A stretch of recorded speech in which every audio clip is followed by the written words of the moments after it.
the film Midsommar, which was released in 2019, has been called a folk horror film.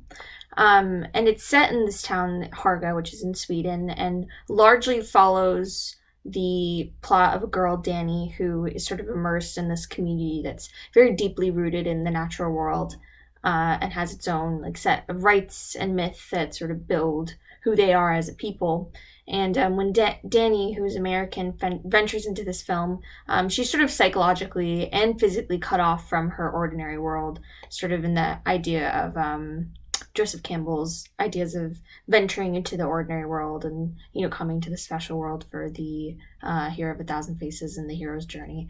And with Dani, she's been recently subjected to some very intense trauma, and her relationship with the people who she's come with, especially her boyfriend, is already on rocky ground. So the characters in this film are sort of entering this town already a bit emotionally unstable, and it sort of just goes downhill from there.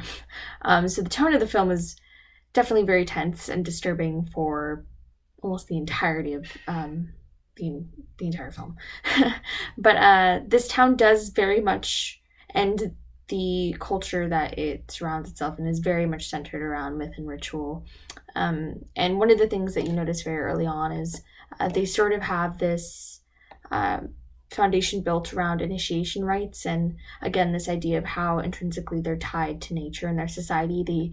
They literally, one of the characters explains that they literally view their life as a cycle, and they see it in terms of seasons, so they kind of break up life into like 4 segments, like similar to the breaking up of the seasons of fall and spring, yada yada yada.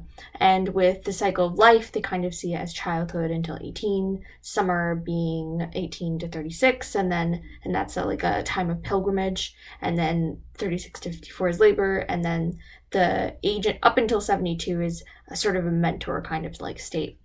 And so when Dani ventures into this community, it's actually the day that they enter Sweden actually coincides with her birthday.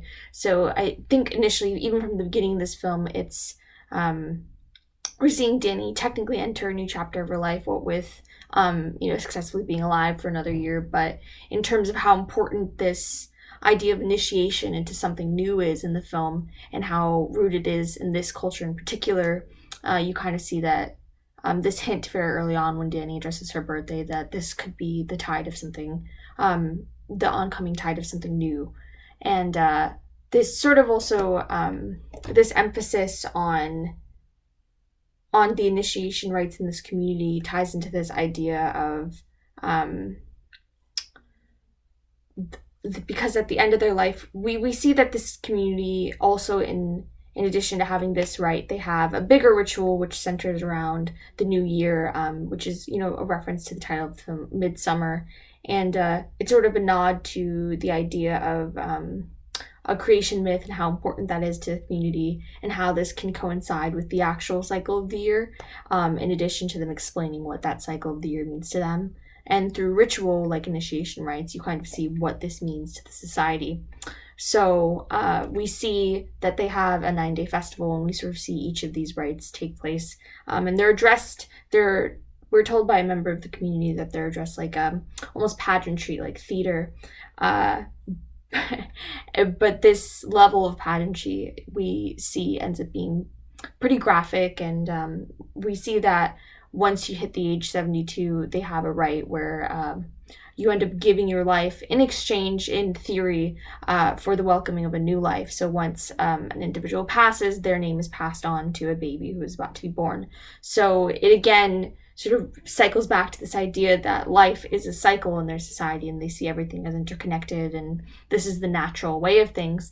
But to the foreigners who are visiting this town, including Dani, they're very deeply disturbed by such displays of violence, because the community watches their elders commit suicide, and if they don't die from the impact of jumping from a cliff, then they take a hammer and bash their head in. So it is very graphic. And this one ritual is one of the first big rituals they see in the film, and there's still 9 days left of rituals for their big midsummer festival.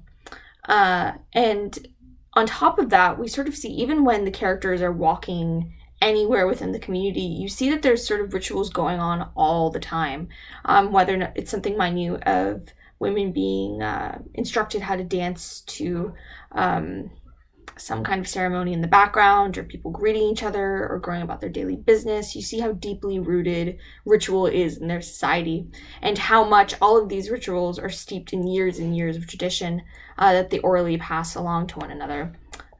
Because one of the focuses of the films is that some of the people, the foreigners in this party, are writing a thesis on Midsommar festivities. And, this is sort of a way of taking this culture and putting it on paper, which is something that this culture has never done, or at least they don't bring it to the outside world. So there's, again, the idea of like a bit of a culture clash between these different sets of people, and you kind of see how the foreigners don't fare particularly well within this society, because they aren't allowed to leave. And on top of sort of distorting like ideas of what's right and wrong, like the foreigners definitely react fairly strongly to seeing people die, but the culture, that community explains what it means to them, and that it's actually a great joy to pass away and give life to another. And this distorting is also enhanced by the community's literal use of psychedelics in infusing drugs in their drinks, and oftentimes taking psychedelics in the films. And it definitely sets you off of your balance as a viewer by making the characters taking drugs. It sort of actually distorts the film on screen, like behind the characters, and then oftentimes the characters' faces. And it's definitely just, it's a confusing way of, they take drugs and you would think that it would make them less coherent and less able to understand things, but when the community talks about the drugs that they take, it's almost like they give up coherence in exchange for clarity. They talk about sort of this concept of being able to see nature and understand its moving and shifting tides, which is, oddly enough, when they take the drugs, you see the nature kind of like shifting in the background, and begs the question of whether or not psychedelics are bring these humanity to a level where they can see the truth of the world. But it's definitely very visually just jarring. In addition to seeing violence and not knowing whether or not a character is on a bad trip, or if they're actually seeing violence in front of their face. It's very disorienting. And so in addition to this sort of concept of ritual, it is very much so tied to myth in this film. And when you're initially introduced to this community, it's very much in media res. You're very just thrown into their culture. They don't really explain a lot verbally. And especially with like the rituals that are going on in the background while characters are just sort of walking through the community and doing whatever is relevant plot-wise and arguing with each other. They don't really explain every single ritual that goes on in the film, aside from the major ones that take course over the 9 days. And we also see the demonstration of myth through the illustrations and drawings that are all over the houses and clothing of the characters. And also there are photographs in this town. So kind of all of these sort of versions of art serve as a way to show the history and tell the tales of these people. And some of these depictions of legends, and especially on tapestries, sort of have a predictive nature of showing you a ritual that will happen later in the film. And when the rituals take place in the film, oftentimes the major ones are accompanied by a verbal explanation from one of the community members to one of the foreigners, because it's harder to avoid them asking questions about really big rituals right in their face. So they sort of explain the significance and origins. And this sort of concept of myth and ritual is very much so what makes this sort of cult-like Swedish town so foreign to us, and because it's a completely different mindset on the treatment of life and where violence is meant to be used. And I think a lot of these concepts pull from Joseph Campbell's sort of discussion of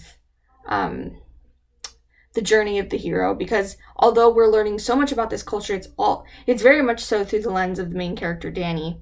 And we see her in this community that's very much so whole, like seen as a cohesive unit, and they have this sort of like level of like shared consciousness, and to the degree that they mimic empathy, like audibly when one of their community members is in distress. Say, for instance, in the beginning of the film, when the old man jumps from the cliff and doesn't immediately die, they will audibly mimic his sounds of pain. And later in the film, they'll also mimic sounds of pleasure, and it's almost as if they don't let one person experience something by themselves. It's for all of them to experience together. And I think they managed to get Danny, who's in an emotionally vulnerable place from the beginning of the film. They managed to notice, or to get someone who's emotionally vulnerable and feels isolated, and they sort of bring her into this society where she can feel as part of a whole, whether that's healthy or not. Arguably, they definitely rope her into this, and she can arguably be seen as the hero of the film because she's the protagonist, but the sense of heroism isn't exactly aligning with Campbell's idea of, being self-sacrificing. This movie is in no way a black and white reading of what's good and what's evil in this world, especially with this society's sort of explanation of why they act the way they do and why they resort to violence in order to justify ideas of death and rebirth. Especially with this end of life cycle to enter into a new life cycle. And with Danny in particular, she is the embodiment of this idea of death and rebirth in their society. She doesn't, at the end of the film, she sort of plays a hand in her partner ending up dying. But at the end of the film, which she's one of the only people who voices distress at a lot of what they're seeing unfold in this town. But at the end of the film, once she, sort of plays a hand in him dying, she seems to be her sort of concept of compassion and compromise seems to die in her final moments when she's just in hysterics and smiling at the screen as her partner and all the people she travels, their corpses burn up in a fire. It just seems so different from who she was for the entirety of the film, with sort of caring about what happens to the others to some degree, or at least being visibly concerned and distressed and emotionally, compromised. But I don't think she's the same as when she enters. She's not the same from the ordinary world self that she is in the special world at the end of the film. And, unlike Campbell's theory, where people or heroes who enter the ordinary, or who leave that ordinary world and enter the special and then enter back to the ordinary world, the film kind of has an open-ended ending, and she doesn't seem to return to the ordinary world. She just stares at the camera, and because all of her travel companions have passed, it doesn't really seem like there's a way for her to get out. And at this point, it just seems like she's part of this society. And there's definitely a lot going on in that film. And, one of the things that contributes to this film in particular is the communal experience of watching it with others. It sort of mimics this dynamic of how important the community is within the film. And it sort of plays on this idea of Malinowski's participant observation that in order to sort of understand a culture, you have to immerse yourself within it. And I think the theater-going experience can tie into this idea of a community of people agreeing to sort of abide by a set of rules, to sit in the theater, to be, for the most part, quiet, and to witness this film together. It's definitely an experience that you have collectively with people. And, even in times like Corona, I watched this film at home with my family in the living room.